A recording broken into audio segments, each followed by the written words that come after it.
Good evening, everyone. Welcome to the regular meeting of Elmertown Town Council of June the 4th, 2025. Let's begin with a moment of reflection and respect.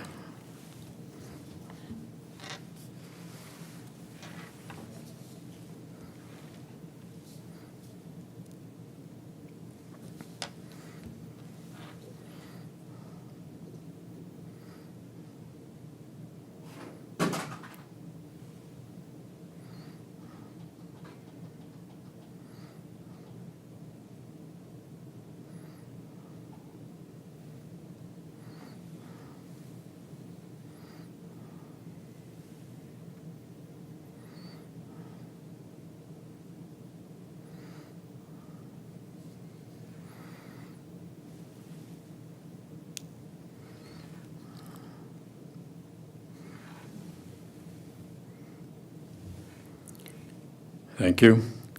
Item 3, confirmation of the agenda. That council adopts the agenda for the meeting of June 4th, 2025. Mover and seconder, Councillor Chapman and Deputy Mayor Barber. Any additions? Seeing none, all those in favor? Yes, carried. Thank you. Are there any declarations of pecuniary interest? Item 5, delegations and public meetings. We have Christine Scrimger from Scrimger and Company, presentation of the final 2024 financial statements. Welcome, Christine. There we go. All right, good evening, everyone. I will go through the financial statements as I normally do. Please don't hesitate to stop me and ask me any questions that you might have. And I'm going to start off by first thanking the treasurer and all of her staff for all their assistance in getting this work done. As you can imagine, they don't get a lot done when we're around. And we have very few journal entries other than what we call our PSAB journal entries, which is where we take capital assets that you budget for on a cash flow basis and put them on the balance sheet and then amortize them. So that's really the majority of the journal entries as well. I'll remind council that these are consolidated for your share of the secondary water board because you are 97-98% user of that water board, and so we consolidate those numbers into our financial statements, as well as we take out one half of the EECC because of the ownership of that by Malahide. And so, they'll pick up their half of that facility and their operations. All right, so I'll go through, if we go to the next page, please. Thanks, Owen. So this is the auditor's opinion. So this is what we call a clean auditor's opinion, which is what you want, obviously. We didn't find anything that materially would affect these financial statements. We also look at your internal controls and didn't have any issues with those.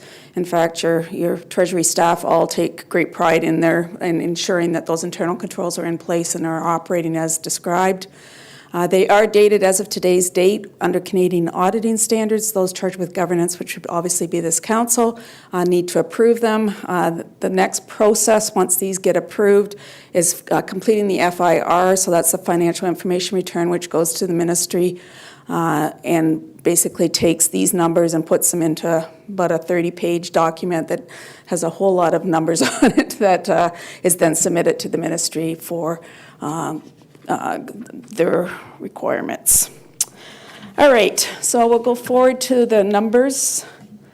And again, if I'm not explaining something or you have further questions, please don't hesitate to ask. All right, so as I go through the financial statements, these are the kinds of things that I look at as an auditor. So the net financial assets line, which is about 3/4 of the way down the page. So that's the amount of money that you would have in the bank at the end of the day if everybody paid you what they owe you, and then you paid off all of your debts. And you can see it's fairly consistent to the prior year. I'll remind council you've had a significant amount of capital projects, and we'll get into that in a minute, through these last 2 years, one being the water tower, the other being the AIM Park. And so even after those items have been funded, we are still very consistent to the previous year. So everything below that line, those non-financial assets, are assets that you need to have in place in order to provide the services you do, so your roads, your water, your wastewater, your buildings, those kinds of things. And you can see there, that's where you see the incredible increase there of capital assets.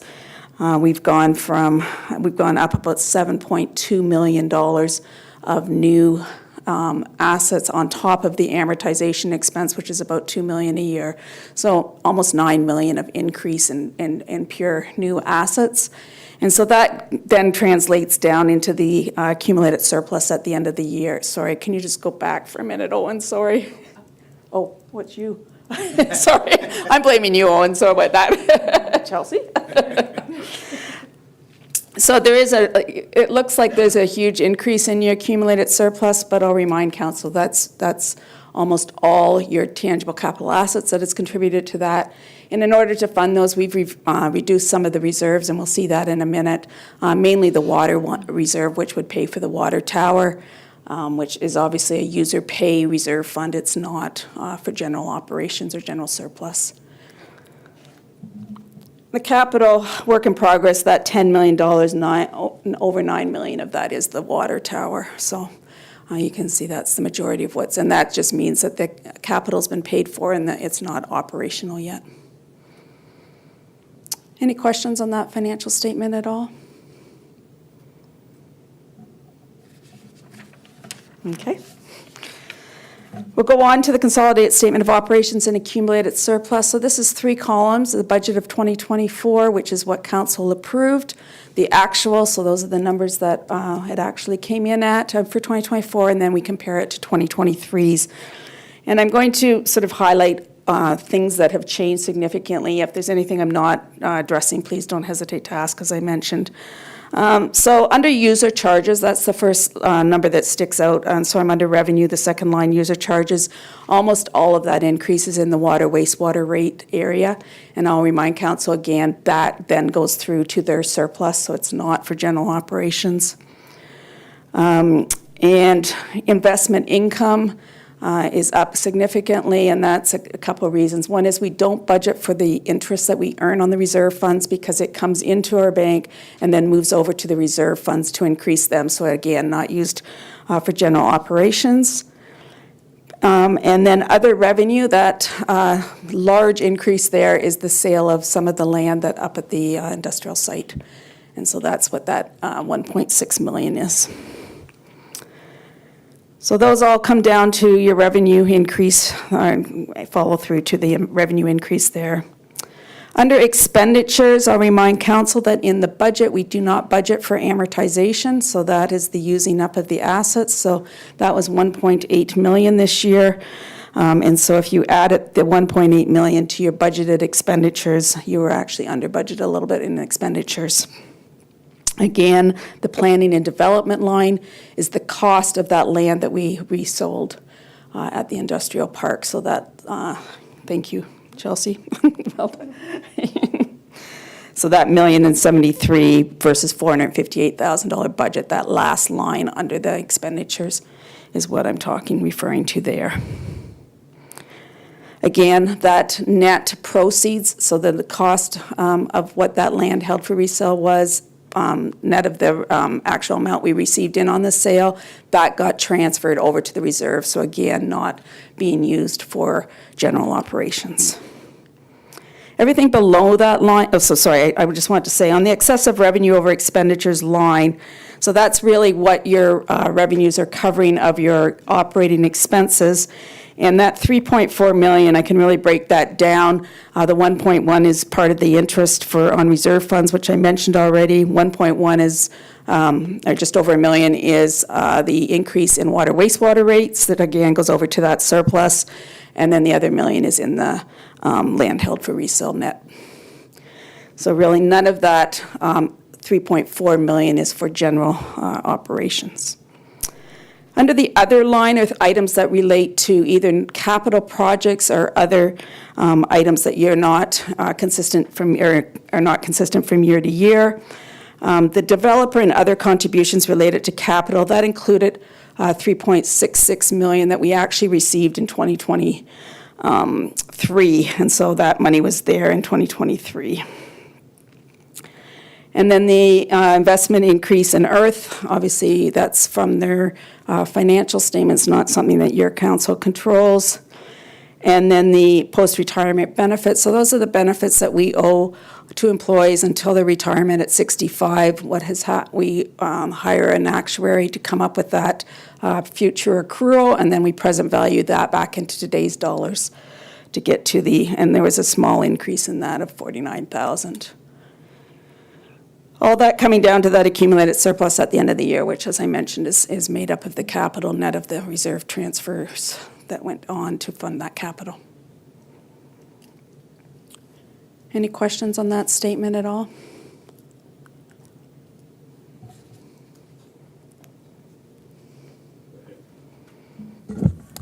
Thank you, Christine. We did get a list of questions from a resident, just a couple questions, and they actually pertain to this page. Are we able to seek clarification on those now, just while we're on this page, or do you want to wait till after? Are you referring to the questions that were provided to council? Yes. Certainly. Are you going to ask some of the questions? Is that what you would like to do? If that's okay with you, I can do that. Sure. We just received 2 questions from a resident who is obviously looking over the audit report. And one of the questions they had was on page 5, looking at the accumulated surplus. So they said there's an unanticipated surplus of 2.5 million from 2023 to 2024. I think the concern that they have is that accumulated surplus accessible? Like, are we able to use any of it, or is it tied up in strict reserve funds? Can you explain a little bit more of that? Sure. So that's really what I just explained, is that your surplus is made up. Actually, let's go to a note to the financial statement. I think this will help clarify it. So if everybody goes to note number 11, and really this is a note that most councillors would be most interested in. So this is a breakdown of the accumulated surplus by categories. And so you can see here that there is no operating surplus this year. It's been moved over to the reserve, and it was $400,000. So that was your operating surplus. That, not the 2 point. I'm not sure where they're getting the 2.5. It's $400,000, which is not excessive on a budget of. Sorry, I've calculated it's under 2%, almost $20 million. So very, very small. It's really what I, in my world, would call a break-even budget, really. So that's the first question. And then you can see here we have the reserves, and we've actually, there was I did see these questions. I couldn't follow exactly what they were asking, but I will comment that the reserve funds have actually decreased this year, and that's because we used a good part of the water one in order to help fund the water tower.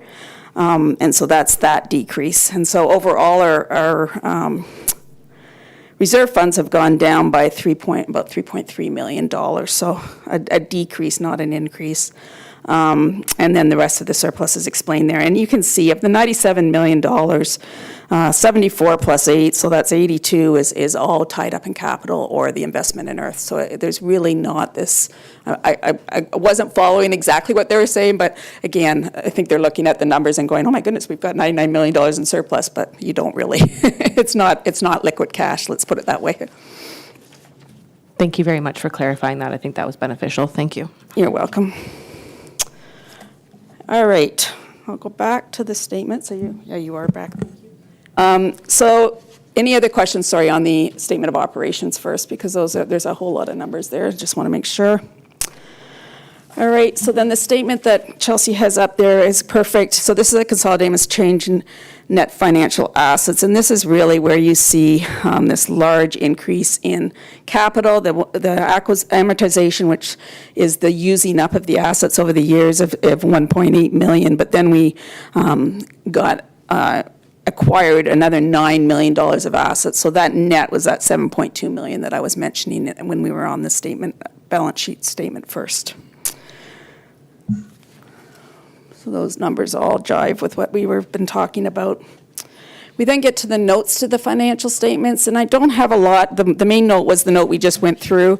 I will comment on a couple of things. One is, in addition to the almost $20 million of revenue that was on the financial statements, there is another almost $7 million of revenue that goes through these offices in order to, on behalf of the county and school boards, that the staff is responsible for collecting and making sure it gets over to the various school boards or the county. Note number 6 is just your investment in Earth Corporation, which again, as I mentioned, KPMG does that audit for Earth and provides those statements, and we just pick up our net dividends at the end of the year that they acquire and move that over to the reserve fund. The liabilities, note number 10 is your debt. So this is the debt, and you can see there that almost all of your debt is from user pay, being the water rates. So that's really good news for the residents of Aylmer, that as far as the general surplus paying debt as such, it's all coming out of the water rates pretty much. And the one that is still outstanding that is paid for the rates is almost finished now. And then note number 11 is the accumulated surplus, broken down as I mentioned. I don't think we need to go there again. And then we have just the 2 water systems, so the Elgin area primary system as well as the Aylmer area secondary water system. And then there's 2 schedules at the back of the financial statements I'd just like to draw council's attention to. The first one is a schedule of capital assets. So this is a breakdown of your capital assets by type of asset. And you can see there's that 4.3 million of new assets. In addition, there was the over $4 million of work in progress, but that's not included in this schedule because it's not complete yet. And then the last schedule is, so as I mentioned before, you're responsible for filing an FIR with the province, and it's done by functions, and these are the functions that are on that FIR. And so this takes the financial statements, the audited financial statements, into a format that then agrees into the FIR by functions, and breaks down the various departments. And they're pretty self-explanatory, although most of you won't think that health should include cemetery, but it does. And that is my report, but I'm happy to answer. As I said, we have been to the BIA, the Police Services Board, and the EECC meetings to ensure those financial statements all got approved, and so that's why we can then be finalized with these financial statements. Thank you very much, Christine. Any further questions or comments from council? Seeing none, very good. All right, thank you. It was nice to see you all. Okay, number 6, consent. I'm sorry, we have a resolution. That the report respecting the 2024 financial statements be received as information, and that the council approve the 2024 financial statements provided by Christine Scrimger and Company. Mover and seconder, Councillor Oslach and Councillor Chapman. Seeing no further discussion, all those in favor? That's carried, thank you. Item 6, consent agenda. That the June 4th, 2025 consent agenda be received for information, and that council approves the minutes of the regular meeting held on May 21st, 2025. Mover and seconder, Councillor Desrosiers and Councillor Chapman. Any discussion on any of these items? Seeing none, all those in favor? That's carried, thank you. Item 7, action items. Manager of Planning and Development, report on Bill 17. We have a resolution. That report Plan 08-25, summary of Bill 17, Protect Ontario by Building Faster and Smarter Act, be received for information, and that council directs staff to proceed to provide comment as outlined in report Plan 08-25. Mover and seconder, Councillor Oslach and Councillor Rahi. Heather. Thank you, Your Worship and members of council. The province, as of June 3rd, has given 3 readings to the bill titled Protect Ontario by Building Faster and Smarter Act 2025. While this bill does provide some advantages for transportation, it will further reduce municipal decision-making on growth.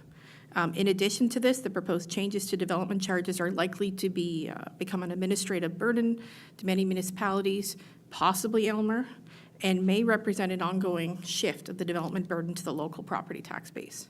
The bill was introduced on May 12, 2025, and an opportunity to comment expires prior to June 12, 2025. So as you can see, this bill, it hasn't been around for very long. It's province is moving it very quickly through the legislature. The following areas have been impacted by this proposed legislation. 1, accelerating transit and provincial infrastructure development. 2, accelerating transit-oriented community projects. 3, enabling authorities to speed up transportation permitting.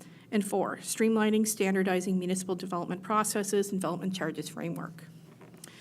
The 2 areas that I feel will impact Aylmer will be the enabling authorities to speed up transportation permitting and the streamlining, standardizing of municipal development processes and development charges framework.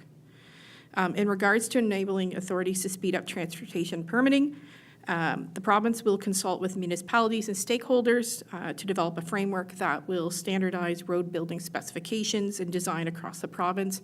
And the province will be reviewing MTO's corridor management permitting process, which is a permit we had to receive as part of the Elk Street reconstruction project because of the intersection with Elk Street and Talbot Street, Highway 3, with the plan to modernize MTO's corridor management approvals process.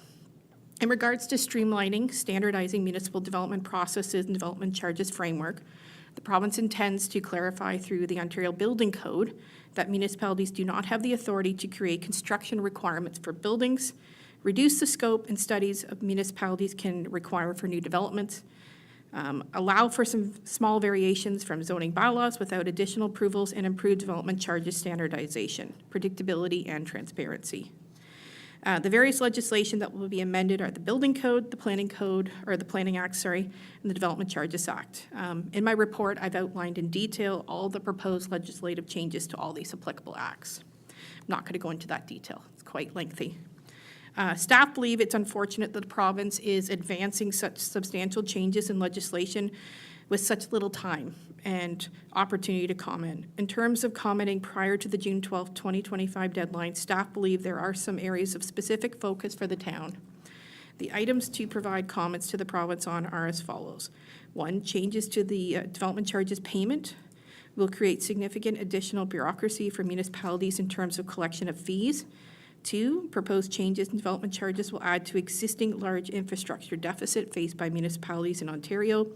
Local property tax bases will be unable to absorb these future costs. 3rd one, town staff are supportive of the review of the MTO's corridor management process and standards.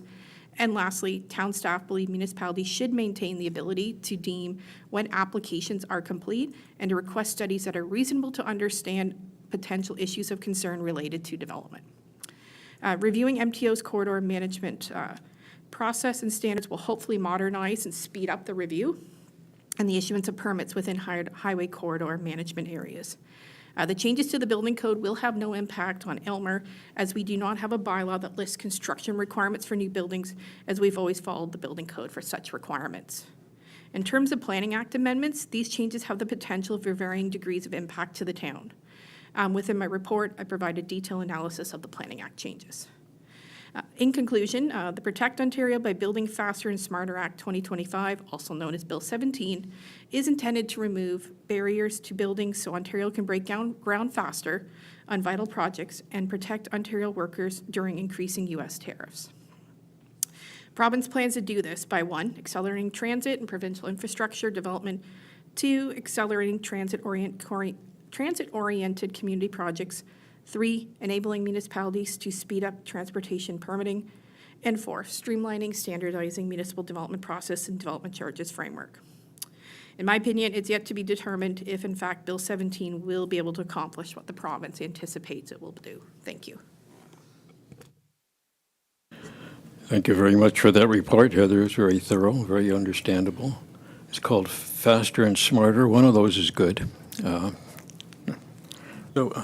Any comments or questions from council? Deputy Mayor Barber. Thank you to Heather. Well-written report.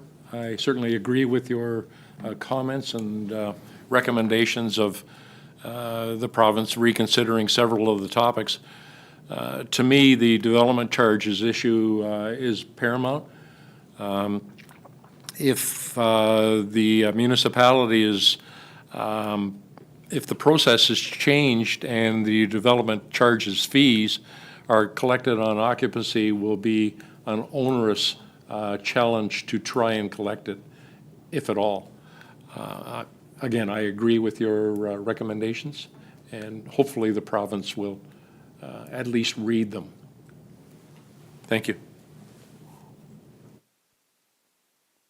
Anyone else? Heather, at the present time, DC charges are charged at the time of the permit being issued. That's correct?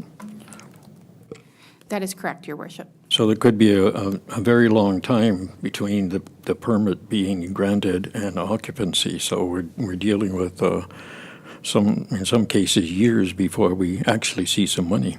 Not necessarily. It's about a year. is About what a year. I understand. I believe you have, a permit can only be open from 1 year from when. Right? But it is still just another administrative task that staff are going to have to keep track of to ensure that, that occupancy permit isn't granted until the development charges are paid. I can say, we, here with any development projects, we will be encouraging developers to pay up front and advising them on what the advantages are to that. But as well, if we do have developers who wish to defer, once this legislation comes into effect, we will respect that. Thank you. Okay, thank you. And again, thank you for the report and for the great recommendations that hopefully the province will pay some attention to. Any other comments? Seeing none, all those in favor of the report? And that's carried. Thank you. Item 7.2, Director of Legislative Services endorsing a TNR for feral cats. We have a resolution. That report clerk 22-25 respecting endorsing a trap and neuter program for feral cats, pilot program be received for information, and that council endorse with consideration of potential costs, staff to further develop a trap and neuter and return program for feral cats policy for council approval with the 2026 budget process, and that council directs staff to approach residents, local feral cat colony caretakers, animal rescue organizations, veterinary clinics to establish partnerships to assist with the implementation and operations of a trap and neuter and return program for feral cats in Elmer. Mover and seconder, Councillor Chapman and Councillor Oslach.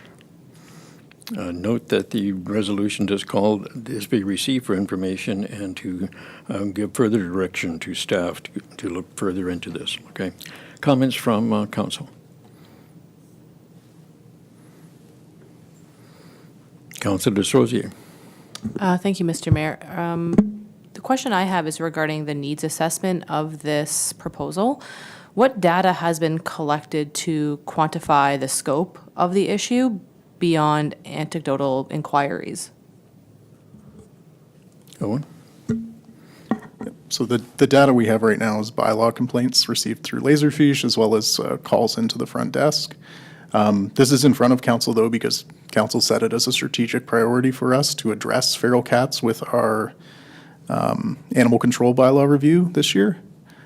So that is why it's in front of council, to address that request.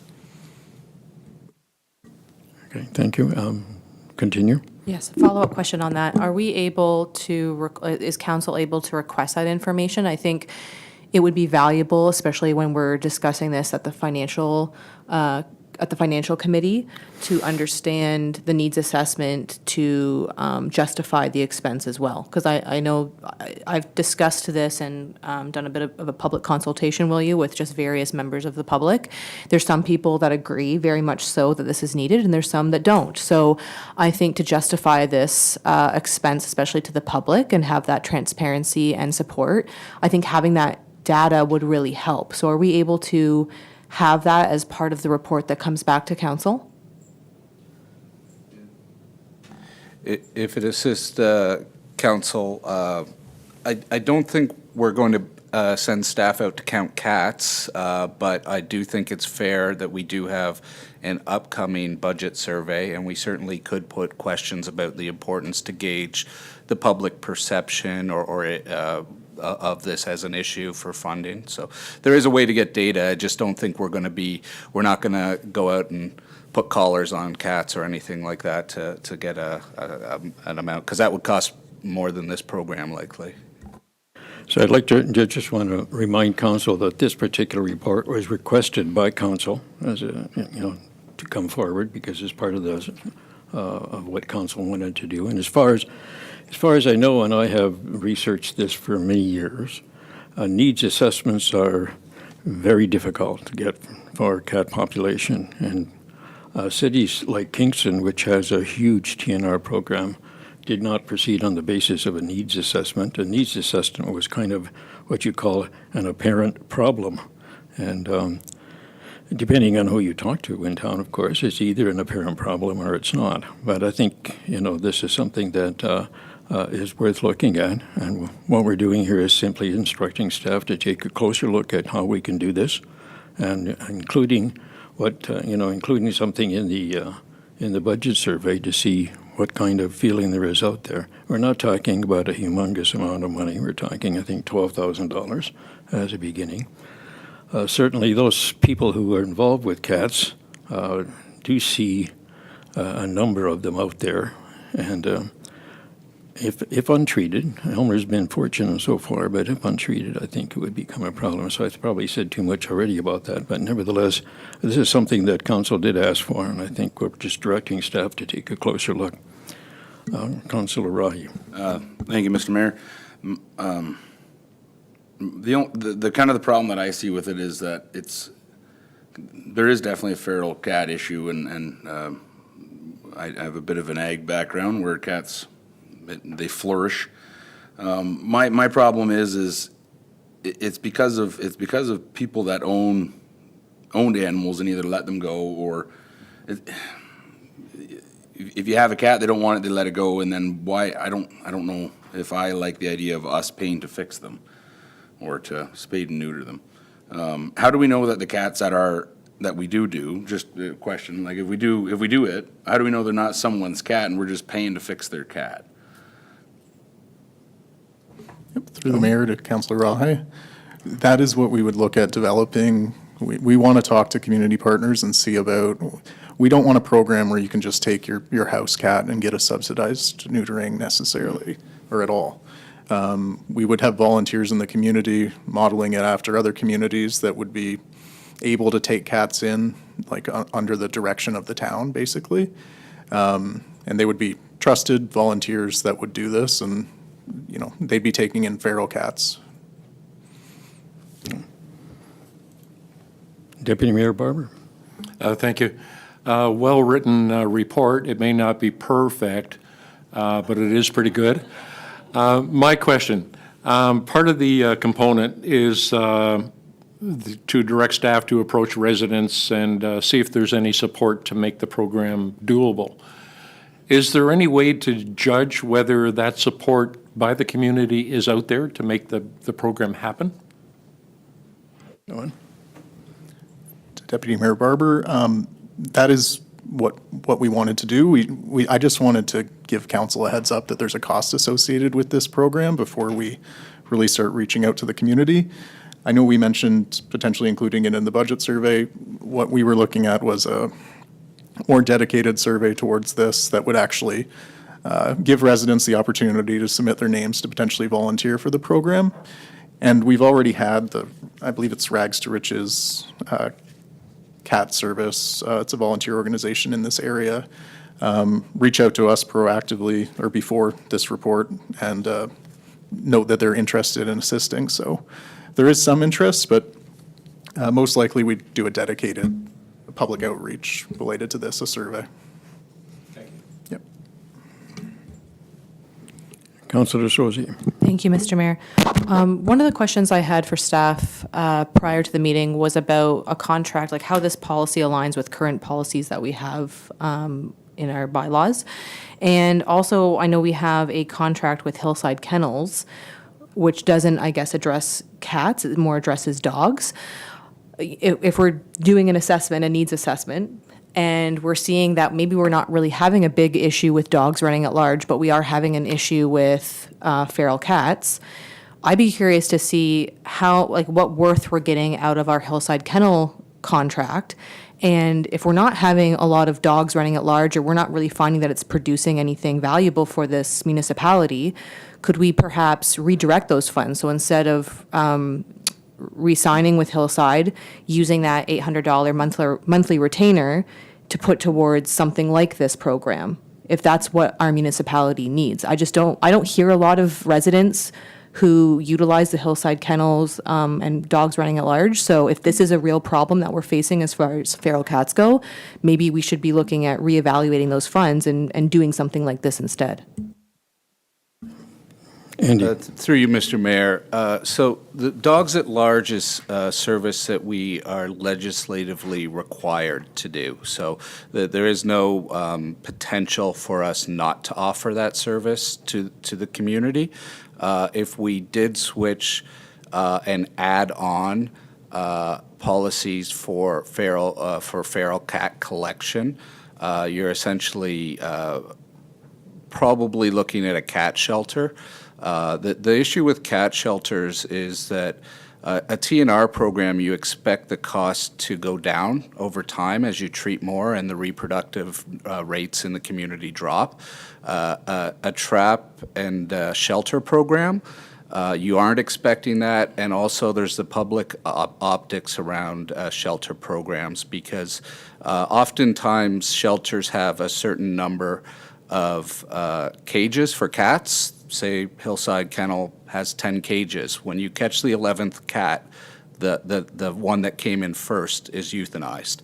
And certainly any cat shelter, I won't speak for the ones locally, but my experience is that dogs get rehomed when they go into the shelter system. They will send them up to Northern Ontario. Dogs always get looked after. Cats can have euthanasia rates of over 30 to 40%. And based on the specific shelter operation that Hillside Kennels has, it could be higher than that. So we could examine it, but it's you're looking probably at ongoing cost as well. Okay, I just want to remind council again that we are simply giving direction to staff to look further into this. We're not spending any money, and staff have put a great deal of time and effort into this, I think, into this report, which is good. So at this point, either we don't want staff to spend more time on it, or we would like a more full report, and I think we're leaning kind of to have a more full report on this to see what staff can come up with in terms of needs assessment, if there is something like that out there, or response to surveys, other kinds of plans that, because there are different types of plans to deal with TNR programs than the ones presented here. So I just remind you there, we're talking about direction here. We're not talking about doing anything at this point. Right. Okay, any further questions? Okay, there we have the report in front of you. All those in favor? And it's carried. Thank you. Item 7.3, Chief Administrative Officer Auditor Appointment Process Resolution. That report CAO 27-25, auditor appointment process, be received as information. Mover and seconder, Councillor Chapman and Councillor Rahi. See you. Thank you, Mr. Mayor. This is just a very brief information report. Staff wanted to be proactive because during the last appointment of the auditor, there was questions raised about the appointment process and whether or not we should go out to market. So we wanted to bring this forward before council to give you time if you did desire to change or go out to market. Staff are not opposed to council going out to market. There are some recent studies coming out of the UK and Australia that suggests that going to market isn't the best way to keep costs low. Managers have an innate desire to deliver budgets within budgets or even find cost savings. That's a key part of managers' performance. So a lot of the procurement jurisprudence and rules in place really have to deal with preventing favoritism. There certainly are times when RFPs are something that staff do come before council and recommend. It's a tool in council's toolbox. It isn't an ideal tool for every circumstance. In this case, we see that the bringing on of an auditor would require significant staff time from finance. So there's that, and you've got no guarantee that it would be cheaper, and we didn't see any significant difference in our cost to other municipalities. So again, it's up to council to decide if you wanted to RFP. There are risks with RFP. Once you issue it, you're bound by the outcomes, and you can't change. And so when we look at this, staff don't see this as a clear one where you would want to, but ultimately, we are presenting it in case that's the direction of council.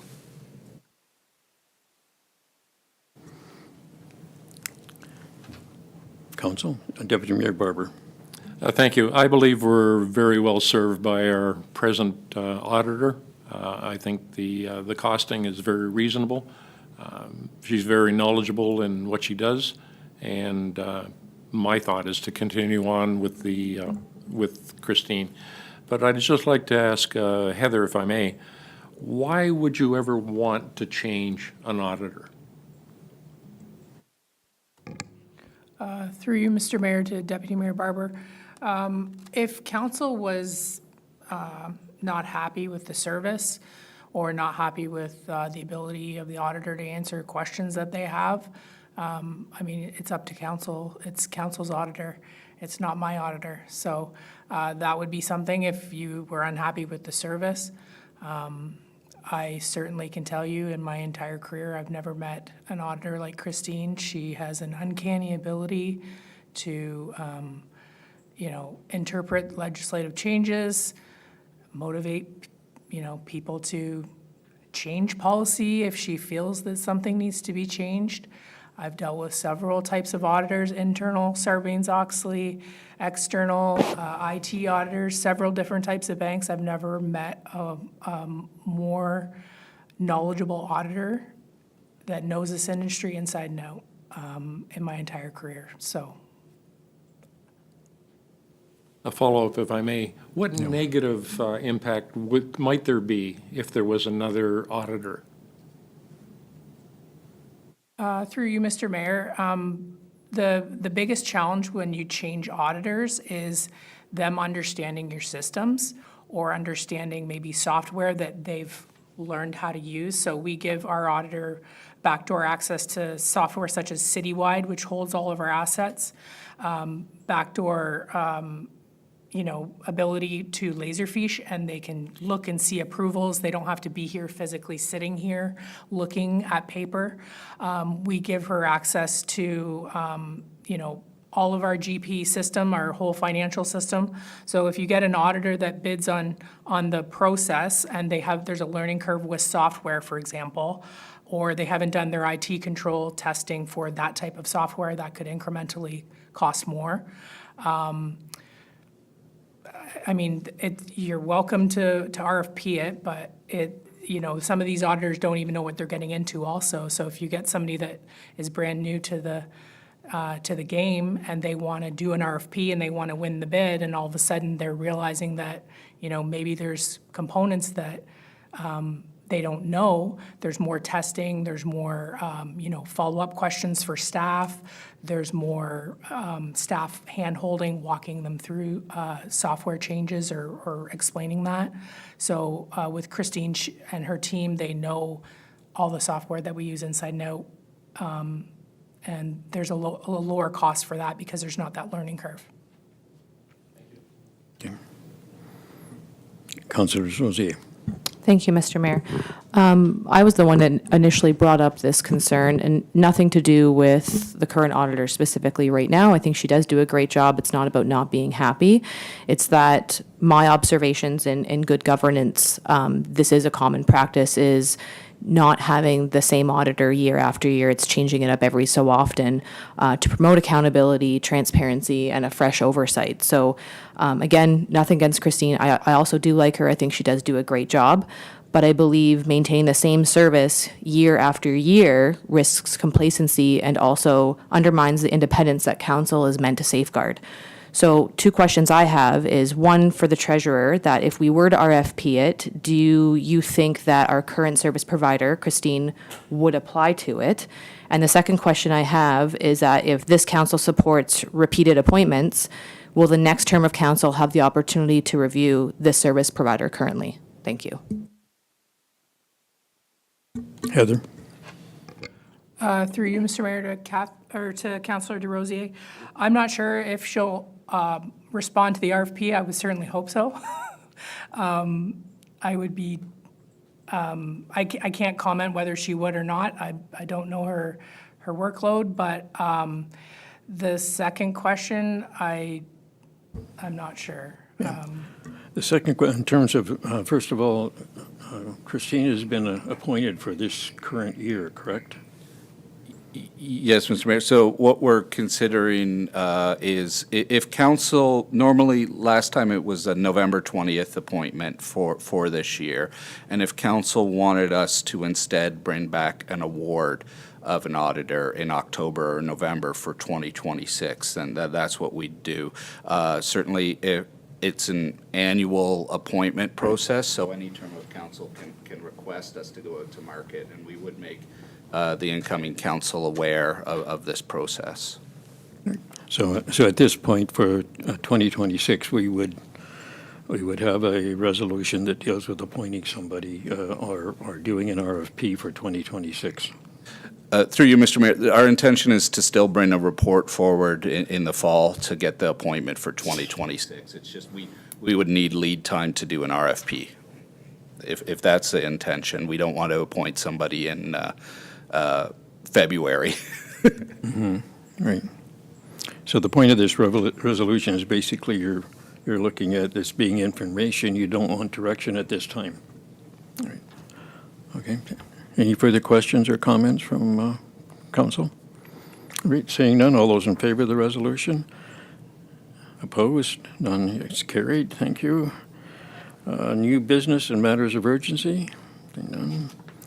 Reading of bylaws and proceedings thereon. That council gives 3 readings to and approves.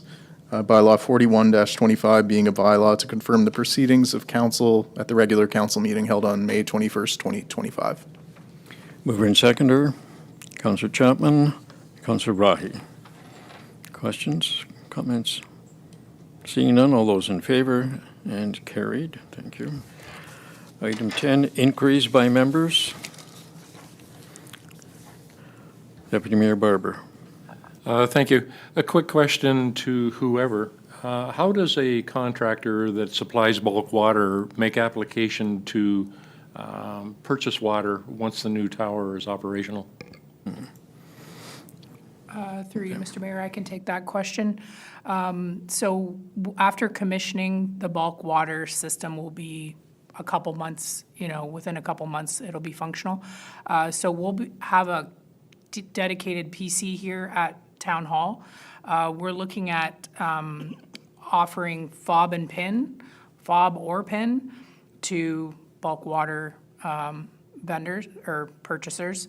We're also looking at possibly, like if we have a large volume vendor that we can do a credit application with to trust that they're going to pay their bill, we can offer, payment on account for those large volume users.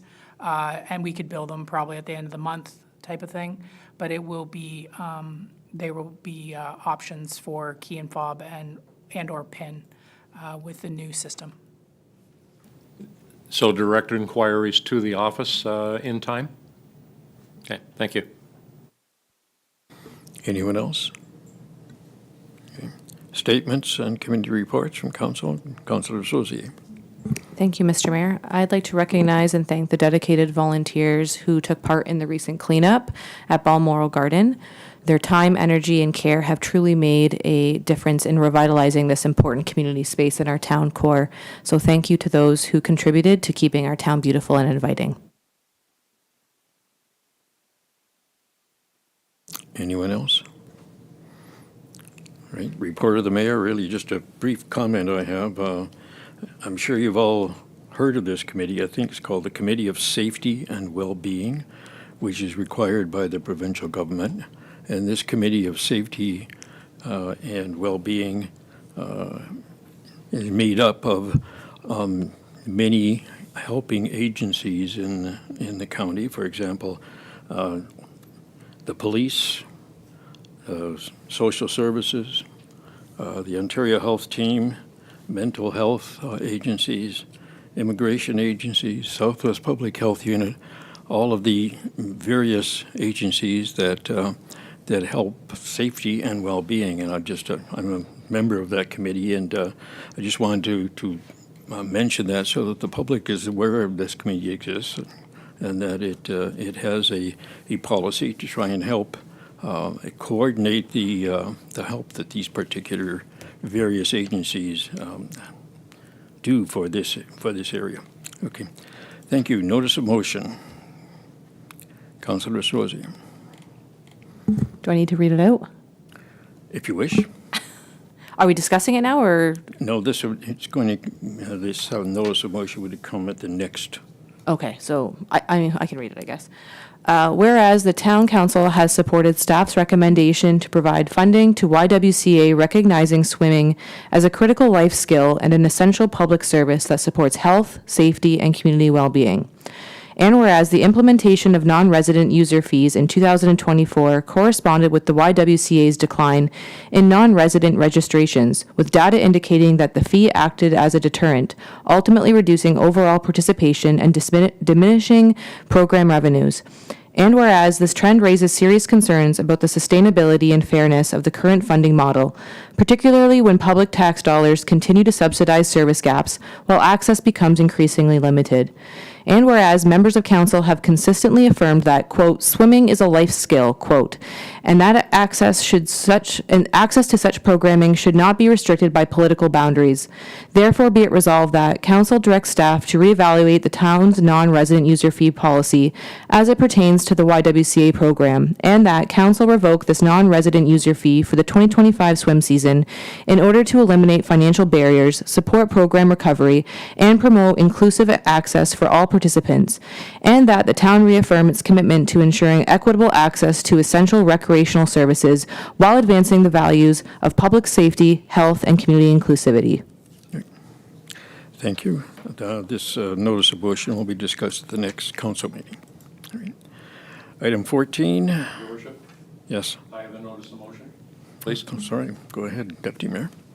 Whereas the original rationale for implementing non-resident fees at the Elmer Pool was the Township of Malahide's withdrawal of funding support for YWCA pool programming, and whereas the town of Elmer has a duty to protect the financial interest of its taxpayers, and whereas swim programming provides value to all individuals, especially along the Lake Erie shoreline, and whereas the town of Elmer has provided a new significant additional financial contribution in 2025 to support YWCA aquatic programming, and whereas a significant portion of Elmer swimming programming participants continue to not reside in the town of Elmer, and whereas the town of Elmer continues to plan for major upcoming capital commitments for the Elmer Pool, including a liner replacement scheduled for 2026.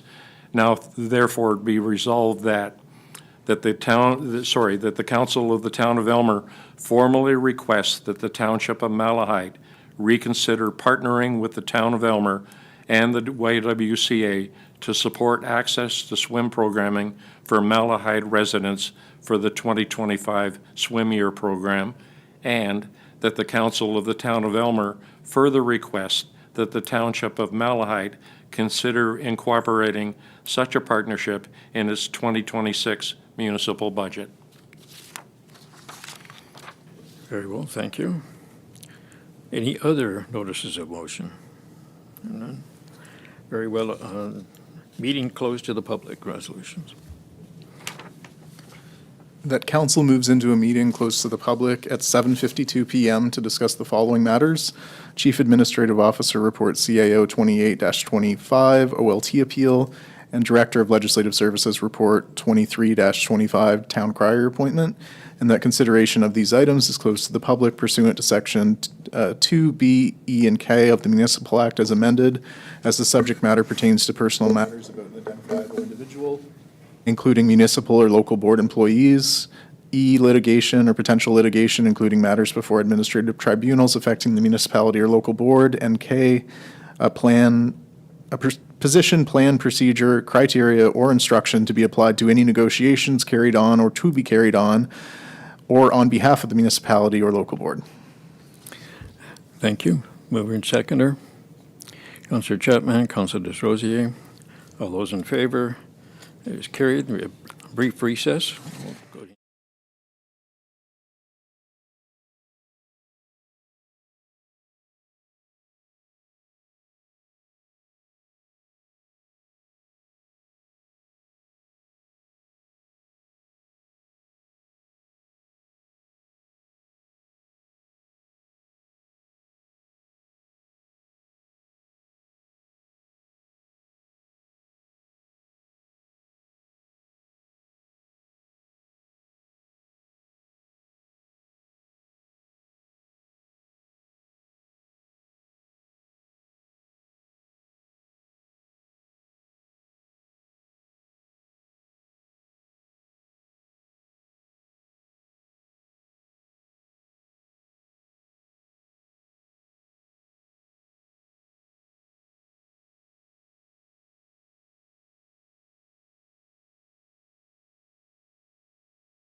Welcome back, everyone. We have a resolution coming out of closed.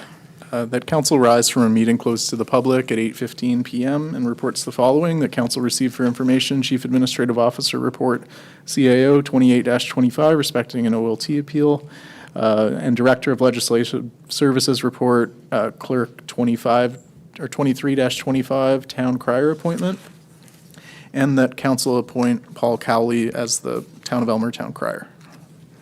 Mover and seconder, Councilor Rahaye and Councilor Chapman. All those in favor? Carried. Resolution to adjourn. We do have a bylaw Oh, I'm resolution. sorry, we have a bylaw. That council inserts the name of Paul Cowley into bylaw 42-25, being that council gives 3 readings to and approves bylaw to appoint a town crier. Mover and seconder, Councilor Oslash and Councilor Chapman.